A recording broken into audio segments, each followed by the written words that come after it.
Kalau misalnya kalian nemu duit di semak-semak, kayak gini misalnya, beli ini aja. Ini adalah Ion UT, sebuah hatchback bertenaga listrik yang punya satu kekuatan besar. Mobil ini kedap, tenang, dan nyaman. Yuk kita cobain.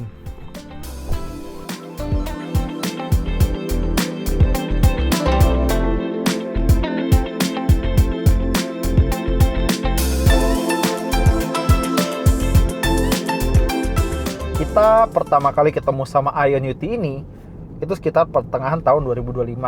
Nah, kita juga datang waktu peresmian harga, waktu dia dipamerin di Gios 2025.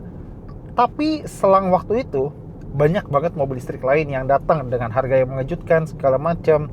Dan kira-kira apa yang bisa kita expect dari Ion UT ini kalau kita memilih mobil ini sebagai mobil harian? Pertama-tama, pastinya ya, dia punya kabin yang lega kalau mengingat mobilnya yang nggak seberapa gede, malah compact. Jadi mobil ini dia punya dimensi, terutama panjang gitu ya. Mobil ini panjangnya tidak lebih daripada sebuah Honda City hatchback. Tapi ruangannya di dalam itu lega. Mau duduk depan, mau duduk belakang, itu lega banget. Bahkan joknya bisa sofa mode, jadi jok depan bisa disambungin ke jok belakang dan bisa ngasih posisi yang amat sangat relax. Padahal balik lagi dia punya ukuran itu compact. Jadi kalau misalnya buat mobil perkotaan gitu ya dengan dimensi yang pas kayak mobil ini, itu nggak akan makan space yang banyak. Contoh kalau misalnya kalian tinggal di rumah atau mungkin di apartemen, kontrakan segala macam yang ada keterbatasan lahan parkir atau garasi, mobil ini nggak akan makan space terlalu banyak. Jadi nggak kekecilan, nggak kayak microcar gitu, tapi juga nggak kegedean. Jadi ukurannya pas, dalamnya lega. Tapi nggak cuma kabin lega dan ukuran compact, dia juga banyak teknologi dan fitur yang nanti akan kita bahas. Tapi sekarang kita pengen cobain gimana rasanya nyetir mobil ini, karena inilah kali pertama kita cobain si Ion UT ini. Dan waktu yang di preview kemarin itu masih model yang impor gitu ya. Ini udah dirakit lokal. Dan apa yang langsung kerasa adalah dia punya suspensi yang luar biasa nyaman untuk harga dan dimensi dan kelas mobil ini. Empuk banget. Ambil contoh, gue tadi ngambil mobil ini di sekitaran Jakarta Selatan gitu kan. Terus kalau misalnya kalian pernah ke sekitaran Pik 1, kalian tahu jalannya kayak gimana, yang bagian konblok gitu ya, nggak rata, klotak gitu kan.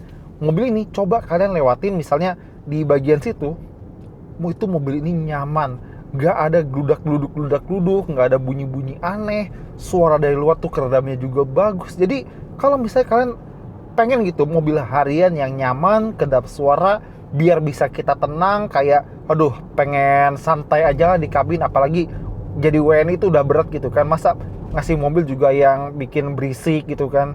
Ini mobil cocok karena tadi bandingkan suspensinya tuh nyaman banget, empuk banget.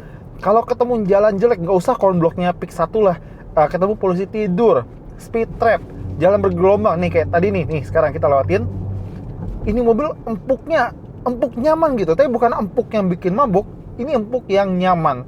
Gak usah orang muda gitu ya, gak usah anak muda, orang tua pun kayaknya juga bakal apresiasi atau menghargai betapa nyamannya mobil ini dalam aspek bantingan suspensinya.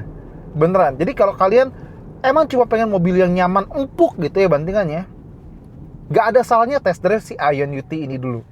Terus kalau kita lihat mobil China lain kan beberapa udah ngasih kaca double ya di bagian depan, misalnya di bagian sini. Ion UT ini sebenarnya enggak, dia masih kaca biasa.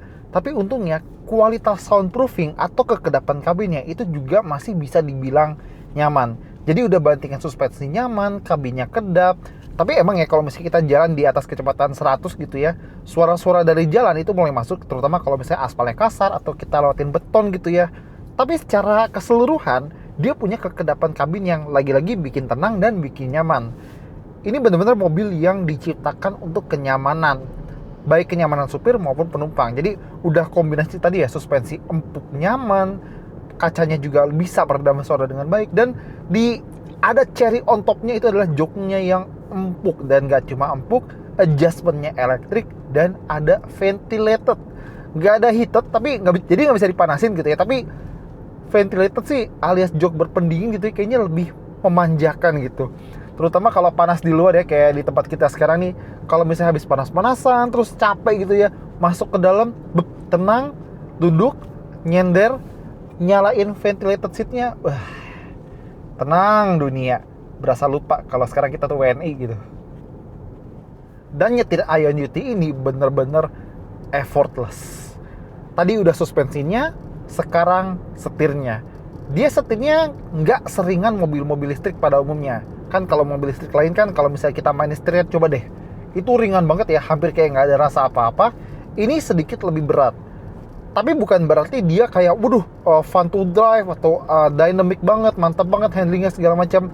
Nggak sampai ke level itu, cuma dia tidak seringan setir mobil listrik lainnya. Jadi ada sedikit terasa lebih substansial ketika nyetir mobil. Jadi nggak kayak kita bawa mainan gitu, berasa kayak kita bawa mobil beneran, karena setirnya tidak seenteng mobil-mobil listrik lain.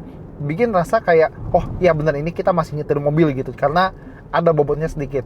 Meskipun kalau misalnya kita bicara akurasi masih cukup oke ya.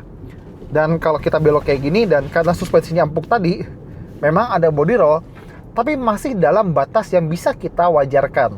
Terus kalau kalian utak-atik menunya lebih dalam, kalian bakal sadar kalau Ion UT ini punya 3 mode berkendara. Ada comfort, sport, sama power save. Meskipun nggak begitu kontras, tapi memang ada perbedaan kalau kita gonta-ganti driving mode-nya. Kalau di comfort, ya ini mode standar, mode default gitu ya. Dia bertingkah kayak mobil biasa dan tarikannya seperti biasa mobil listrik. Memang dia punya torsi instan, tapi masih kayak agak sopan gitu tarikannya. Kalau kita masuk ke mode sport, torsinya lebih instan dan lebih responsif. Tapi kalau kita masuk ke power save, yang berasa pertama nih ya, lagi-lagi tarikannya benar-benar kayak dijeda gitu ya, ditahan biar lebih irit baterai. Tapi nggak cuma itu, regenerative braking-nya juga jadi jauh lebih nahan biar bisa memaksimalkan energi yang balik lagi ke baterainya. Ya, jadi mobil ini dia ada 3 level juga untuk regenerative braking-nya. Ada close, ada weak, sama ada strong. Kalau misalnya close, itu bisa dibilang dia nggak ada regenerative braking sama sekali. Jadi kalau kita lepas pedal gas, dia tuh akan meluncur aja kayak mobil biasa. Dan ini yang paling nyaman kalau misalnya kita itu belum terbiasa sama mobil listrik sama sekali. Kalau kita masuk ke weak, itu berasa agak nahan dikit, kayak kita turun gigi di mobil biasa, tapi itu masih oke lah, nggak terlalu bikin mabuk. Nah kalau di yang strong gitu, itu benar-benar berasa kayak, waduh ini mobil kok nahan sampai badan kita ikut ke depan gitu. Kalau boleh kita rekomendasiin, pilihnya di weak atau close aja sekalian, karena itu yang masih nyaman buat dipakai harian. Kalau strong itu kayak berlebihan, tapi lagi-lagi coba mobil ini dan temukan settingan terbaik versi kalian. Tapi kalau boleh rekomen, mendingan di weak sama close aja. Di awal tadi kita udah singgung soal kenyamanan, cuma biar gue lebih perjelas lagi. Jadi selain dari bantingan suspensi, kacanya yang bisa ngeredam suara dan segala macamnya, dia punya posisi duduk baik buat supir maupun penumpang itu jatuhnya relax. Jadi kakinya selonjor, pandangan bagus gitu ya. Jadi nggak cuma buat perjalanan dalam kota, tapi kayaknya dia juga bisa memberikan kenyamanan yang serupa kalau misalnya kita pakai mobil ini ke luar kota. Tapi kalau misalnya kita ngeliat ya, ini kayaknya dia pilar A-nya agak sedikit tebal. Jadi mungkin kalau misalnya kita di persimpangan, pertigaan, perempatan gitu-gitu, mungkin harus agak ngintip dikit kayak gini atau kayak gini buat ngelihat apakah ada traffic di sisi sebelah sana atau enggak. Padahal udah ada kaca segitiga kecil di sini, tapi ya emang jadi catatan buat kalian pemilik atau calon pemilik Ion UT ini. Jadi ya mungkin harus agak manuver-manuver dikit kalau misalnya ada persimpangan. Siapa tahu ada motor atau mobil atau sepeda gitu kan. Itu aja. Terus kalau misalnya kalian jeli, ini kita dari tadi nyetir biasa aja dan kita belum nyobain ADAS-nya. Sekarang kita mau cobain ADAS-nya. Caranya, ini tuas transmisinya yang PRND ini yang di sebelah kanan, tekan lagi ke bawah. ACC activated. ACC-nya aktif, Adaptive Cruise Control. Tapi dia nggak cuma punya Adaptive Cruise Control pada umumnya. Jadi dia punya Intelligent Cruise Control. Bedanya apa? Kalau adaptif, dia cuma jaga jarak sama mobil di depannya. Kalau intelligent, dia jaga jarak, plus dia akan mengusahakan mobilnya tetap di tengah lajur. Jadi dia juga baca marka jalan dan langsung belokin setir secara otomatis, biar kita nggak keluar garis nyetirnya. Jadi ini bakal enak banget buat perjalanan jauh.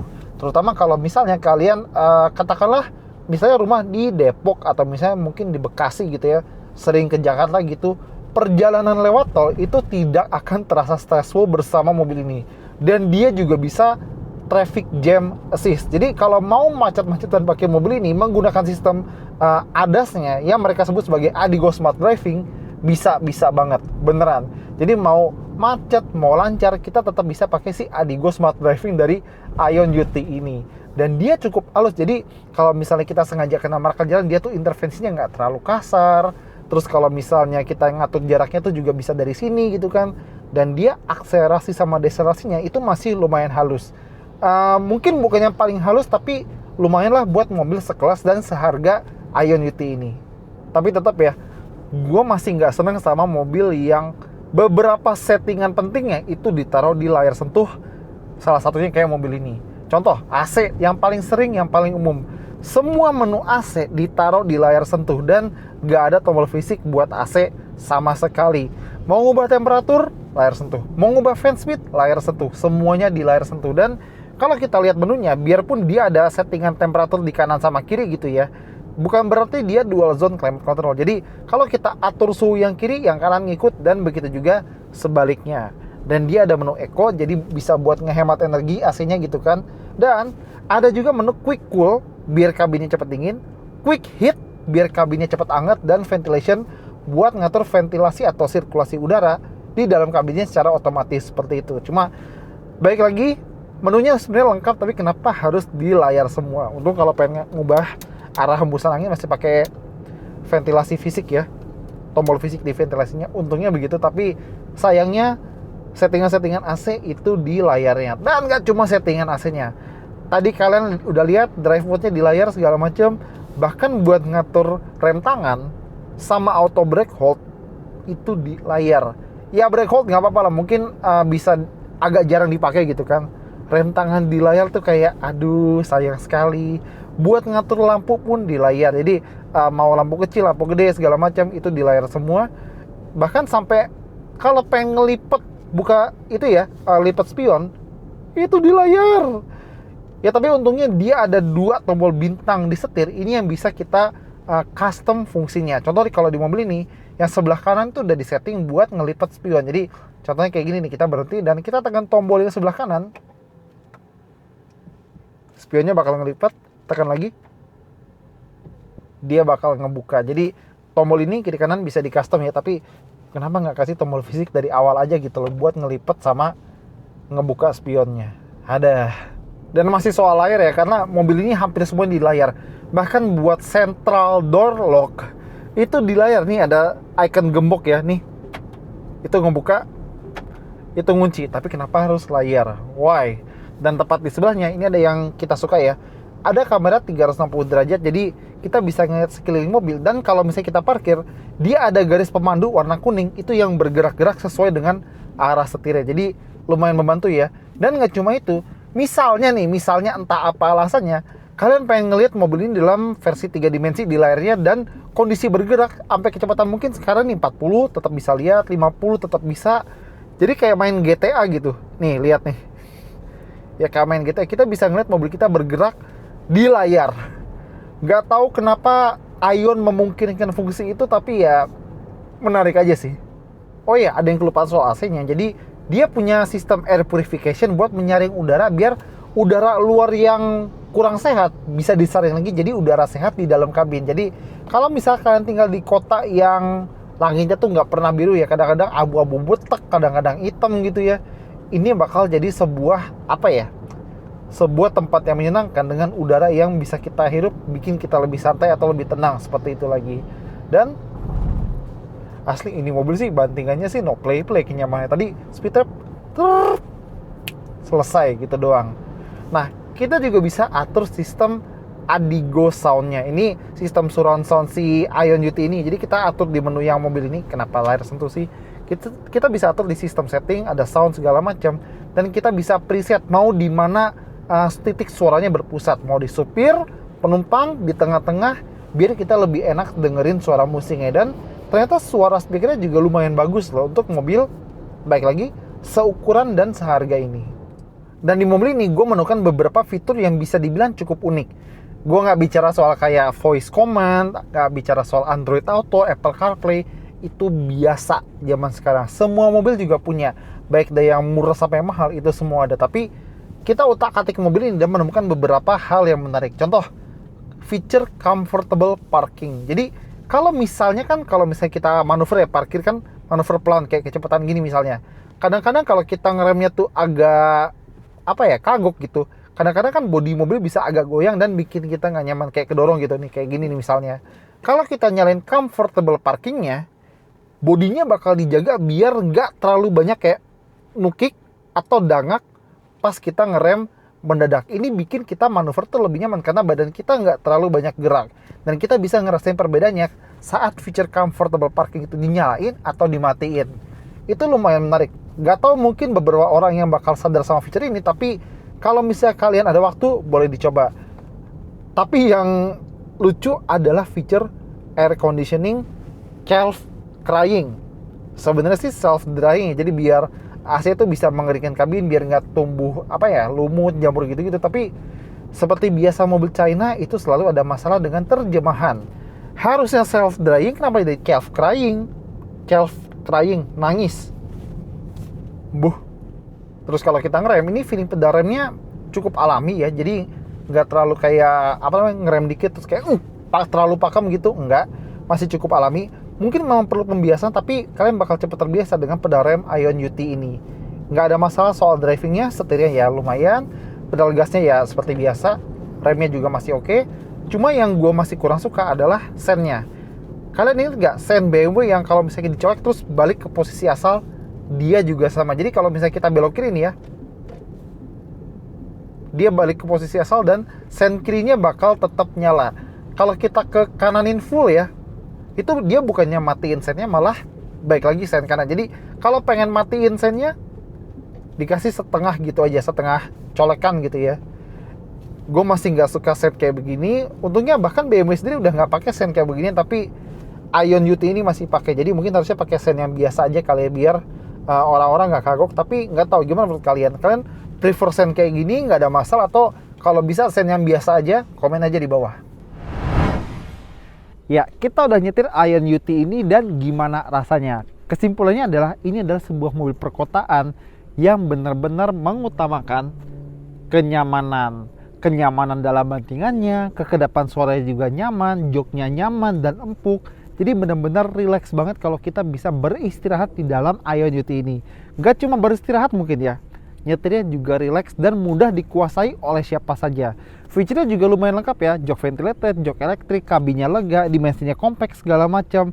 Dan itu semua cukup memukau kalau emang kita mencari sebuah mobil harian, possibly mobil kedua yang nyaman, terutama buat penggunaan dalam kota. Tapi nggak coba itu, dia juga bisa buat luar kota. Apalagi dengan jarak tempuh dan efisiensi yang kita dapat tadi, itu merupakan hal yang menarik buat Ion UT ini. Cuma memang ada beberapa catatan yang sedikit mengganjal buat mobil ini. Kita kurang suka semua kontrol itu di layar sentuh, lampu sennya, tuas sennya ya, kayak gitu, kayak BMW yang lama, jadi sedikit kurang intuitif. Tapi salah satu ganjalan yang paling besar harus kita akui adalah, satu, mobil ini harus build up momentumnya lagi karena harus lebih banyak orang lagi ingat sama Ion UT. Dan kedua adalah harganya nggak terlalu kompetitif. Kita lihat merek sebelah, merek ini, merek itu ikutan perang harga 200 sekian juta, 200 kecil, 300 kecil.